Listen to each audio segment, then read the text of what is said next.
मेरे प्यारे दोस्तों, आई एम सपना। वेलकम टू कंपटीशन साला। आज हम इकोनॉमी के करंट अफेयर्स देखेंगे जो कि 2023 के हैं। आर्थिकी वाले जो करंट अफेयर्स हैं वो आपके एग्जाम्स के लिए बहुत ही ज़्यादा इंपॉर्टेंट होने वाले हैं, क्योंकि इकोनॉमी का जो करंट वाला पोर्शन होता है ना, वो ज़्यादा इंपॉर्टेंट होता है। वो जिस भी एग्ज़ाम की आप प्रिपरेशन कर रहे हो उसमें ज़रूर ये आपको आपके लिए बेनिफिशियल होगा। आइए फिर शुरू करते हैं। आइए दोस्तों, पहला क्वेश्चन देखते हैं।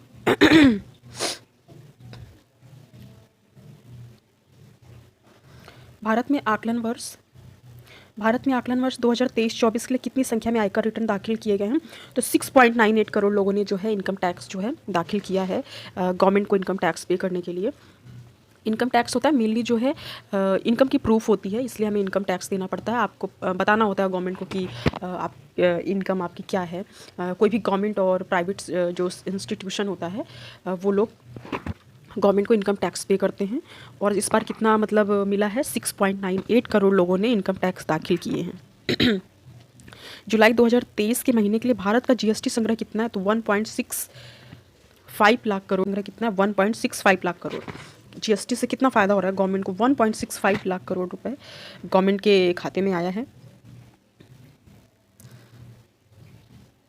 22-23 में गवर्नमेंट ई मार्केट प्लेस ने अब तक का सबसे अधिक कितना सकल व्यापारिक मूल्य दर्ज किया है? तो 2.01 लाख करोड़ जो है मूल्य दर्ज किया है। जुलाई 2023 में जारी निवेश बैंक गोल्डमैन सैच की रिपोर्ट के अनुसार 2075 तक कौन सा देश विश्व की दूसरी अर्थव्यवस्था होगा? तो भारत। और किसकी रिपोर्ट के हिसाब से? जो ये गोल्डमैन है उसकी गोल्डमैन सैच की रिपोर्ट के अनुसार 2075 तक कौन सा देश विश्व की दूसरी अर्थव्यवस्था होगा? तो भारत। अभी भारत हमारा 5th नंबर पे है। अभी भारत को जर्मनी, जापान, चाइना, यूएसए ये 4th कंट्री हैं। उसके बाद हमारा भारत है। तो भारत जो है जर्मनी, जापान और यूएसए को पीछे छोड़ देगा। उसके बाद सेकेंड लार्जेस्ट इकोनॉमी हो जाएगी भारत 2075 तक। आइए नेक्स्ट देखते हैं। 1 जुलाई 2023 को एक राष्ट्र एक बाजार एक कर की अवधारणा पर लागू वस्तु एवं सेवा कर का कौन सा संस्करण मनाया गया?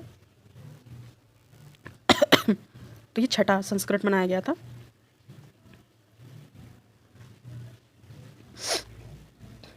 एक राष्ट्र एक बाजार एक कर, तो जीएसटी का 6ठा संस्करण मनाया गया था। हाल ही में फिच रेटिंग्स ने 2023-24 में भारत की जीडीपी पर कितने प्रतिशत रहने का अनुमान लगाया? तो 6.3। आइए नेक्स्ट देखते हैं। वित्त वर्ष 2022-23 में किस राज्य ने जीएसटी संग्रह में 23% की वृद्धि दर्ज की? तो राजस्थान ने। किस राज्य ने जो है जीएसटी संग्रह में 23% की वृद्धि दर्ज की? तो वो राजस्थान स्टेट है। आइए नेक्स्ट देखते हैं। कौन सा देश वित्तीय ढांचे में सुधार कर राष्ट्रमंडल समूह की अध्यक्षता करेगा? भारत। ये जितने भी कॉमनवेल्थ नेशन थे ना, उसमें क्या था कि जो पहले कभी ना कभी उपनिवेश रहे हैं ब्रिटेन की, तो वो सारे जो है कॉमनवेल्थ कंट्री कहलाते हैं। जितने जैसे अफ्रीका के कुछ देश रहे हैं, हमारा भारत रहा है, तो ये सारे कॉमनवेल्थ देश जो है उसके अंतर्गत आते हैं। तो इस बार अध्यक्षता जो है भारत करेगा। 22-23 में भारत का सबसे बड़ा व्यापारिक भागीदार कौन सा है? तो यूएसए है। यूएसए जो है हमारा भारत का सबसे बड़ा व्यापारिक भागीदारी है। सबसे ज़्यादा इंपोर्ट एक्सपोर्ट जो है यूएसए के साथ ही है। और ट्रेड डिफिसिट हमारा नहीं है यूएसए के साथ, क्योंकि हमारा चाइना के साथ बहुत ज़्यादा ट्रेड डिफिसिट है। हम चाइना से इंपोर्ट ज़्यादा करते हैं, एक्सपोर्ट कम करते हैं, पर हम यूएसए को एक्सपोर्ट ज़्यादा करते हैं, इंपोर्ट कम करते हैं। इस वजह से वो हमारा सबसे बड़ा व्यापारिक भागीदार है। हमारा ट्रेड डेफिसिट नहीं है। आइए नेक्स्ट देखते हैं। हाल ही में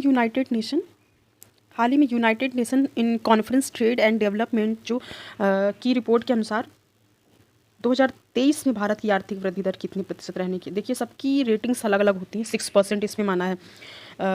यूएनसीएडी जो है United nation conference trade and development ने 2023 में भारत की आर्थिक वृद्धि दर 6% रहने की का अनुमान इसने लगाया है। आइए नेक्स्ट देखते हैं। मेनली आईएमएफ, वर्ल्ड बैंक, इनका जो अनुमान होता है, वर्ल्ड बैंक, आईएमएफ, तो वो ज़्यादा इंपॉर्टेंट होता है। 2023 को भारतीय रिजर्व बैंक की मौद्रिक नीति समिति की बैठक शक्तिकांत दास की अध्यक्षता में मुंबई में हुई। इस बैठक में आरबीआई ने कितने फीसदी हिस्सेदारी पर नीतिगत पुनर्गठन का फैसला किया? तो 6.5%। WTO की रिपोर्ट के अनुसार 2023 में वैश्विक व्यापार कितने प्रतिशत बढ़ने का अनुमान है? तो 1.7% जो है वैश्विक व्यापार जो है बढ़ने का अनुमान है। वित्त वर्ष 2023-24 में प्रत्यक्ष कर सकल संग्रह में कितने प्रतिशत की वृद्धि हुई है? तो 12.73% जो है इनकम टैक्स डायरेक्ट टैक्स में कितनी बढ़ोतरी हुई है इस बारी 2023-24 में? तो 12.73% जो है डायरेक्ट टैक्स में बढ़ोतरी हुई है। इतना ज़्यादा इंक्रीज हुआ है। ये देखिए वर्ल्ड बैंक की अब आ गई। विश्व बैंक ने 2023-24 में भारत की GDP कितने प्रतिशत रहने का अनुमान लगाया? तो 6.3। ये बहुत ही इंपॉर्टेंट हो जाता है आप सभी के एग्जाम्स के लिए, क्योंकि इसमें वर्ल्ड बैंक ने भारत की GDP 2023-24 का वो वाला जो ईयर है उसमें 6.3% रहने का अनुमान। अब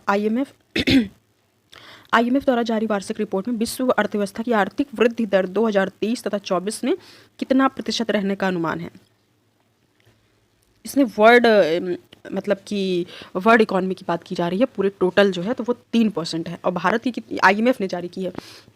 और वर्ल्ड बैंक की इंडिया की जो है GDP की कितने प्रतिशत कितना रहने के अनुमान वर्ल्ड बैंक ने किया है? तो वो 6.3% रहने का अनुमान। हाल ही में इंटरनेशनल मॉनेटरी फंड IMF ने किस अफ्रीकी देश को $80.77 मिलियन की सहायता प्रदान की है? तो बुर्किना फासो।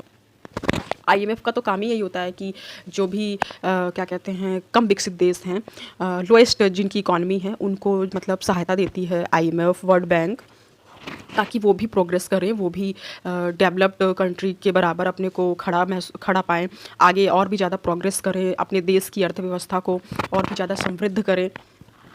तो IMF वर्ल्ड बैंक जैसी संस्था है वो ऐसे पिछड़े देशों की, जो जैसे अफ्रीका में कितने सारे देश हैं, बुर्किना फासो, घाना, नाइजीरिया, बुरुंडी, सोमालिया, इथियोपिया, ये सब बहुत ही ज़्यादा पिछड़े देश हैं, बल्कि रिसोर्सेज रिच कंट्री हैं, इनके पास रिसोर्सेज बहुत है लेकिन उसका एक्सप्लोरेशन नहीं हो पा रहा है, इस वजह से वो पीछे रह गए हैं। आइए नेक्स्ट देखते हैं।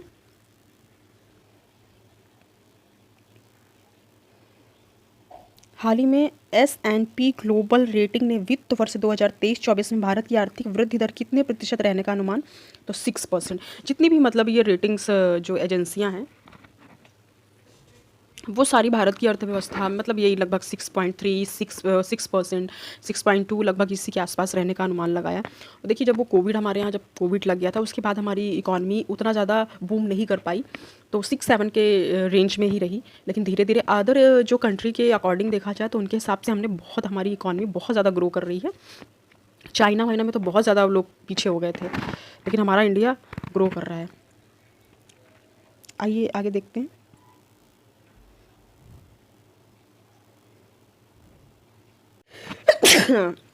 आइए नेक्स्ट देखते हैं।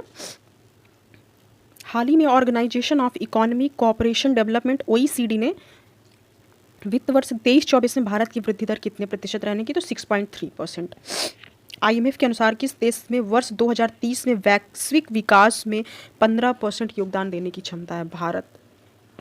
तो जी आर्थिक स्तर पे हम कितना ज़्यादा मतलब IMF जैसी मतलब विश्वसनीय जिस संस्था जब बोल रही है तो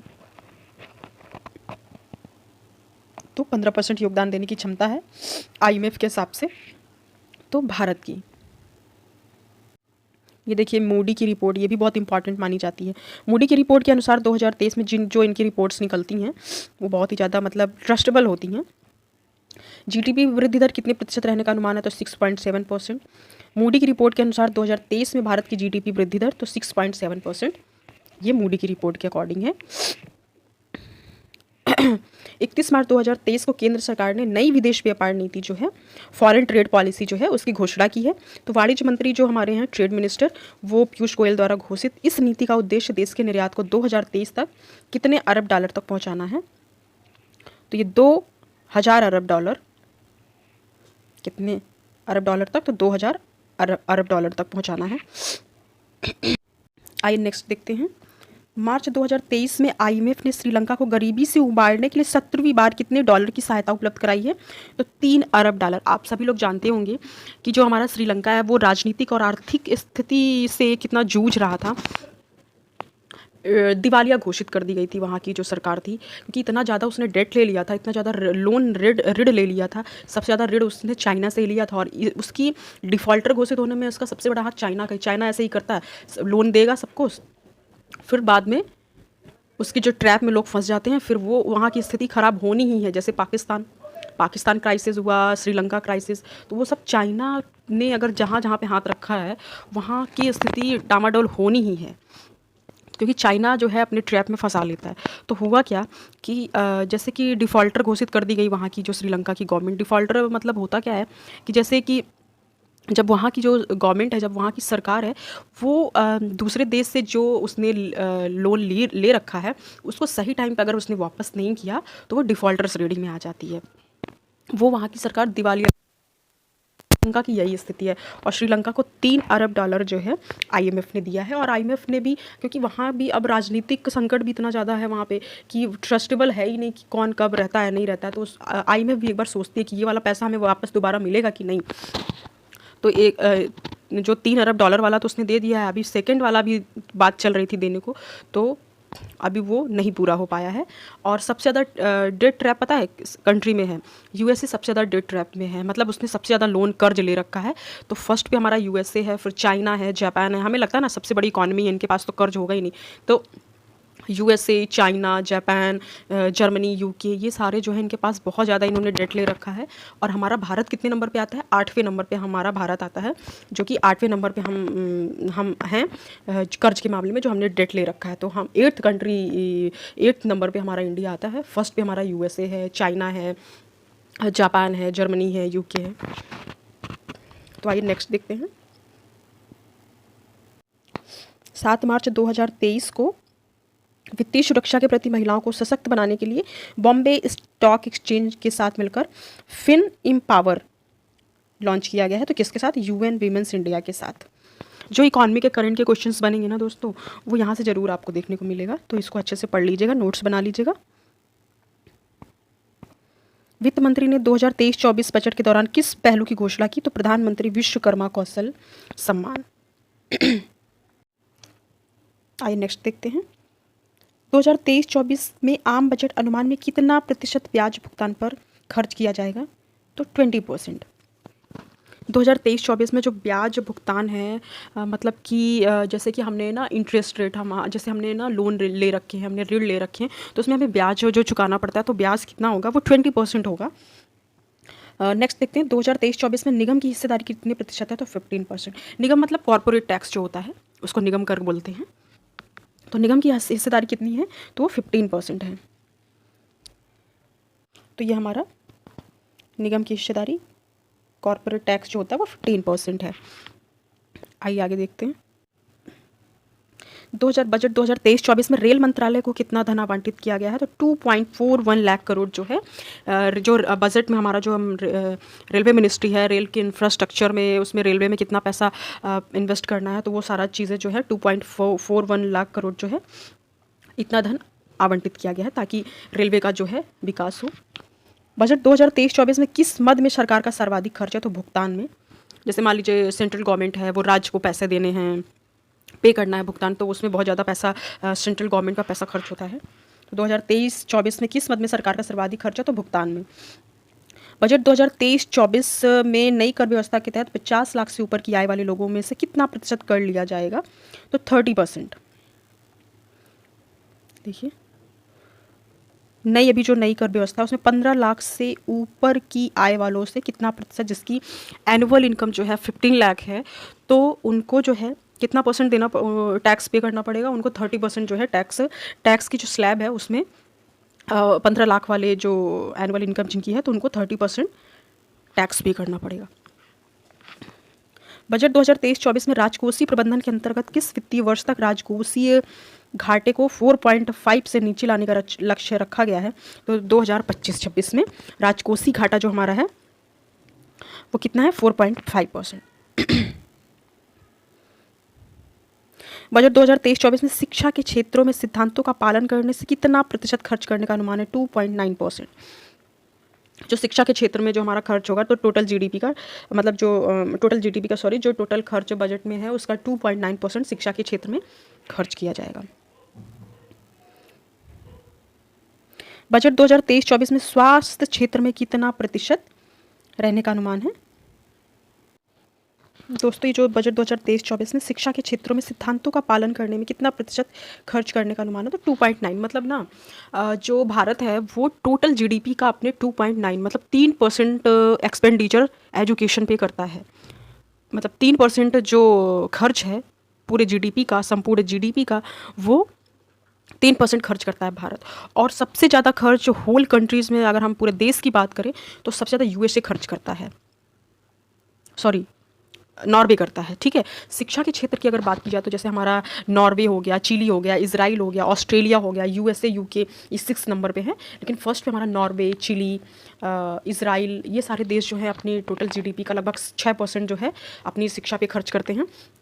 और नॉर्वे में ना फ्री एजुकेशन मतलब फ्री एजुकेशन दी जाती है वहाँ के लोगों को। सिर्फ हमारे यहाँ जैसे होता है ना कि मतलब प्राइमरी लेवल तक एजुकेशन फ्री है, मुफ्त शिक्षा दी जाती है, लेकिन नॉर्वे में ऐसा नहीं है। नॉर्वे में क्या है कि ग्रेजुएट, पोस्ट ग्रेजुएट और जो रिसर्च स्कॉलर होते हैं उनको भी फ्री एजुकेशन प्रदान की जाती है। अगर हम ये तो टोटल खर्च की बात हो गई। अगर हम बात करें कि सबसे ज़्यादा विकसित शिक्षा प्रणाली कौन सी है, किस कंट्री की है, तो कनाडा की है। वहाँ की जो शिक्षा प्रणाली बहुत ही मतलब वहाँ पे लिटरेसी रेट बहुत अच्छा है, वहाँ पे इलिटरेसी बहुत कम देखने को मिलती है। लिटरेसी वहाँ पे लोग साक्षर हैं, वहाँ की एजुकेशन सिस्टम बहुत अच्छा है, बहुत ज़्यादा मतलब डेवलप्ड है कनाडा का। लेकिन खर्च सबसे ज़्यादा शिक्षा पे नॉर्वे करता है। Norway, Israel, Chile, Australia, USA, UK. आइए नेक्स्ट देखते हैं।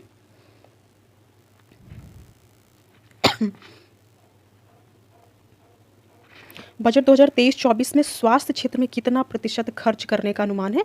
तो 2.1% जो है हेल्थ मतलब सेक्टर में 2.1 टोटल जीडीपी का खर्च करने का अनुमान है। और अगर स्वास्थ्य क्षेत्र में खर्च की बात की जाए तो टोटल मतलब पूरे देश में जो है यूएसए पहले नंबर पे आता है, जो अपने जो अपने टोटल जीडीपी का स्वास्थ्य क्षेत्र पे सबसे ज़्यादा खर्च करता है।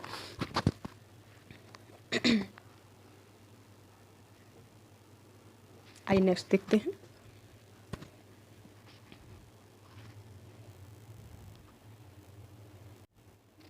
किस बजट को अमृतकाल का पहला बजट कहा गया है? तो 2023-24 को बजट का अमृतकाल कहा गया। बजट 2023-24 में 5G आधारित एप्लीकेशन विकसित करने के लिए पूरे देश में कितनी लैब स्थापित की गई हैं?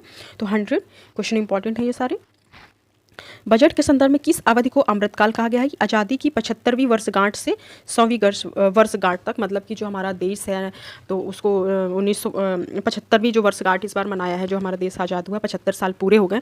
तो 75 वर्ष से लेके पूरे जो 100 वर्ष तक का जो सफ़र है वो अमृतकाल की उसको संज्ञा दी गई है, उसके नाम से उसको उद्बोधन किया गया है उसका।